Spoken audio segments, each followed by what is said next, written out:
বেসামরিক বিমান পরিবহন ও পর্যটন মন্ত্রী আফরোজা খানম রিতা বলেছেন, বগুড়া এয়ারফিল্ডকে আন্তর্জাতিক মানের বিমানবন্দরে উন্নীত করার আনুষ্ঠানিক পরিকল্পনা গ্রহণ করেছে সরকার। একই সঙ্গে এখানে বিমান বাহিনীর একটি পূর্ণাঙ্গ ঘাঁটি স্থাপন এবং পাইলট তৈরির জন্য একটি ফ্লাইং একাডেমি প্রতিষ্ঠা করা হবে। বৃহস্পতিবার ৭ মে বগুড়া বিমানবন্দর পরিদর্শন শেষে সাংবাদিকদের ব্রিফিংয়ে এ তথ্য জানান তিনি।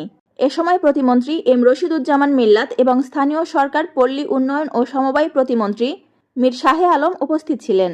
আফরোজা খানম বলেন, প্রধানমন্ত্রী তারেক রহমানের নির্দেশনায় আমরা বগুড়া পরিদর্শনে এসেছি। উত্তরাঞ্চলের সম্ভাবনাকে কাজে লাগিয়ে বগুড়াকে দেশের অন্যতম এভিয়েশন হাবে রূপান্তর করা হবে। বগুড়াবাসী সত্যিই ভাগ্যবান। মন্ত্রণালয়ের এই বৃহৎ পরিকল্পনার যাত্রা বগুড়া দিয়েই শুরু হচ্ছে।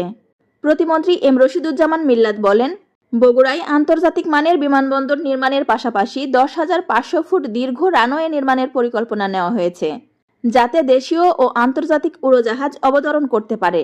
একই সঙ্গে কার্গো ফ্যাসিলিটি স্থাপন করা হবে, যা উত্তরাঞ্চলের কৃষি ও শিল্প পণ্য সহ রপ্তানি বাণিজ্যে গুরুত্বপূর্ণ ভূমিকা রাখবে।